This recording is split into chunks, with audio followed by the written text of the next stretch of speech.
Meanwhile,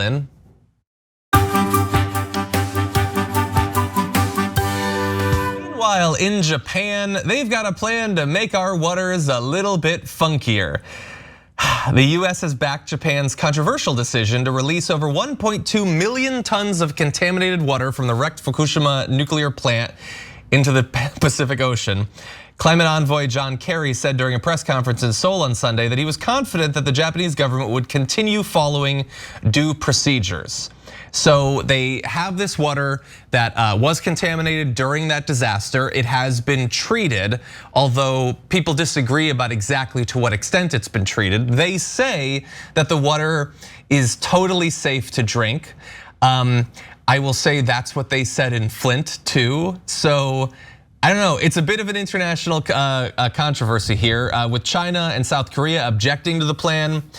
They say that the sheer volume of contaminated water flowing into the Pacific could become a health, food safety, and environmental hazard. Others are worried about the possibility of a Mothra type situation coming from this. But radioactive tampered with water, even if it's been treated, is going to make people really uncomfortable, especially when you're talking about the volume that they are. You know, I never know what's going to happen with those things. So, you know, from time to time you'll see a little conservative left in me. And sometimes I think, all right, so we got the nuclear waste and we're throwing it in the ocean. It'll eventually be fine, right?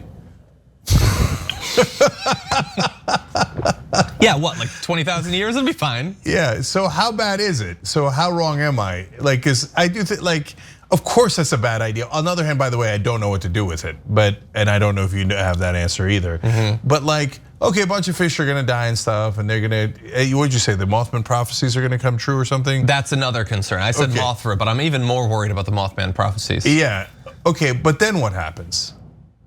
Like, do we have radioactive sushi for the rest of our lives? All the major metropolitan areas by Rise of the Kaiju. I guess if you're asking what's next, then it's Mecha Mothra to counteract it.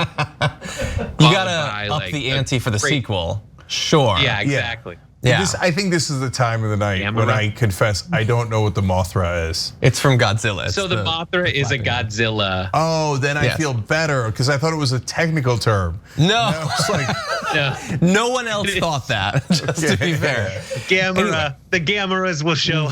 Just keep pretending that all the giant beasts in Godzilla, just that Cenk doesn't know of, are like really scientific terms. No, but the hilarious part was like, do I fake it and go, I mean, like, I'm concerned about the Mothra coming out of the ocean. I wish that you had.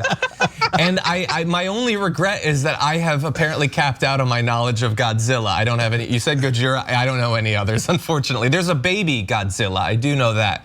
Cuter than you'd think. Anyway, really fast, we can talk about Godzilla in a minute, but Japan has been storing the water. It's about 1.2 million tons, enough to fill 500 Olympic-sized swimming pools in more than 1,000 tanks following the 2011 earthquake and tsunami. That's obviously a lot of water. They've been dealing with it for a long time. I understand wanting to do something about it. I mean, you can't store it for forever.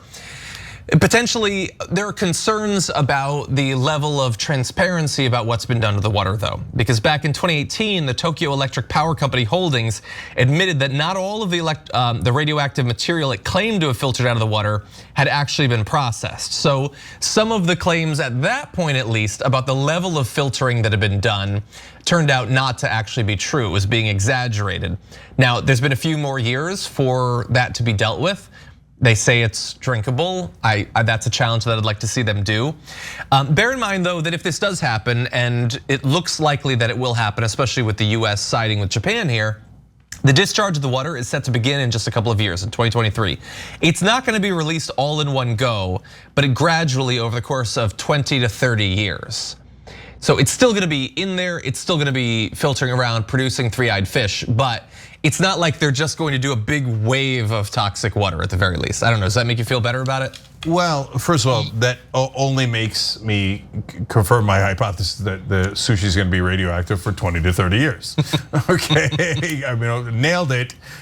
Second of all, if you need anyone to drink the water to make sure it's safe, we got Senator Hickenlooper for you. So he'll drink anything. He's like Mikey from the old Life cereal commercials.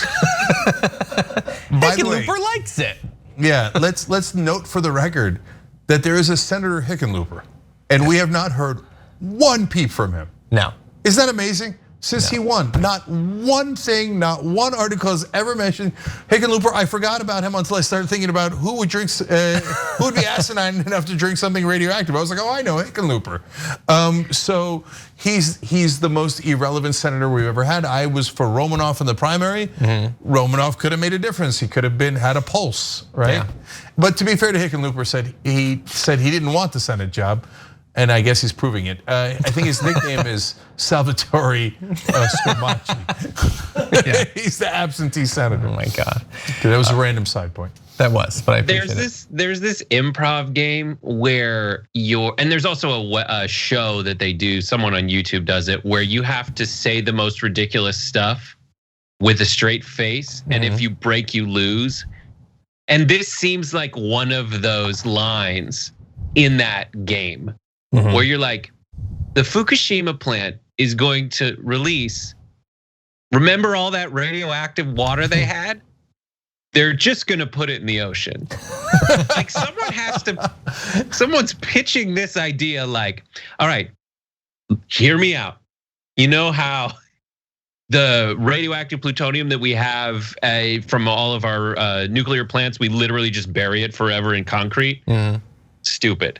Let's think outside the box here. And by outside the box, I mean outside the box we have it in. Let's take the box it's in and pour it in the ocean. Yeah.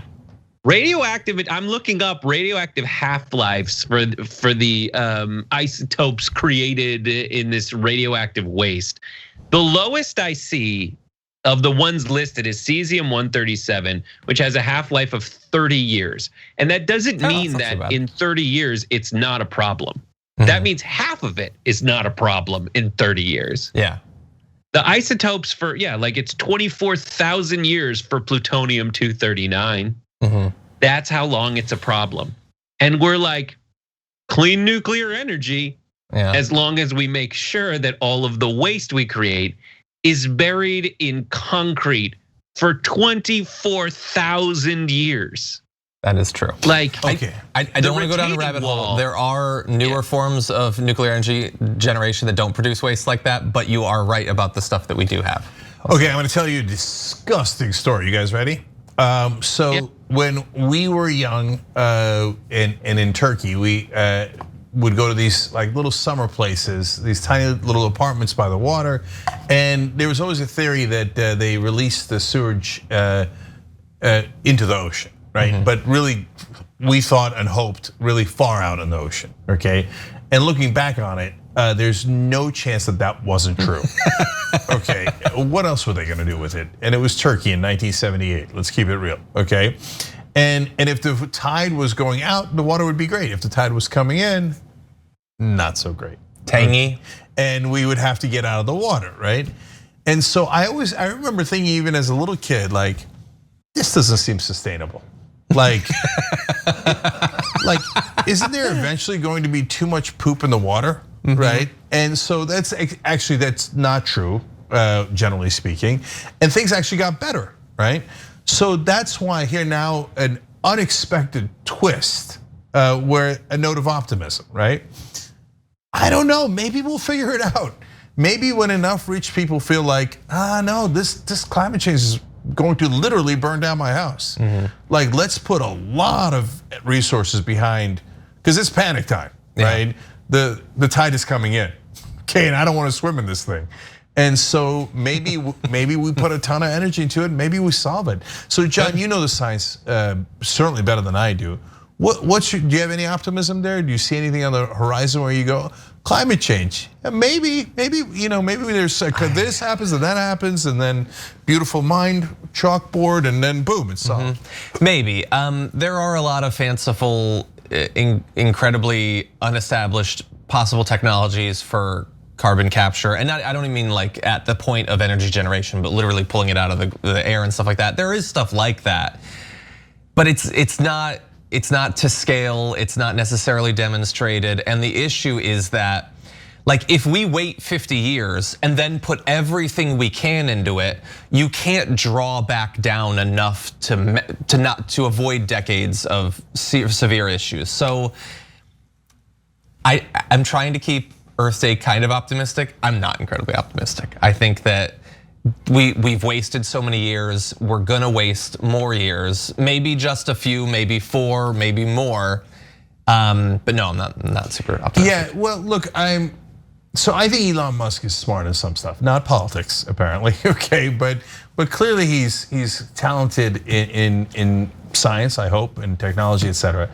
And that's why I'm actually mad at him for SpaceX, which is basically like, no, this isn't gonna work. We gotta get out of here. We gotta resettle on Mars. Mars is a disaster, okay, or whatever else new planet you're gonna find. Wouldn't all of your energies be far better served in trying to figure out how to save this planet? Yeah.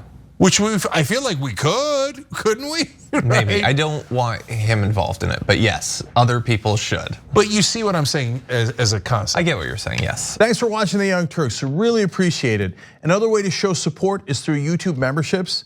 You'll get to interact with us more. There's live chat emojis, badges. You've got emojis of me, Anna, John, JR, so those are super fun. But you also get playback of our exclusive member-only shows and specials right after they air. So all of that, all you gotta do is click that join button right underneath the video. Thank you.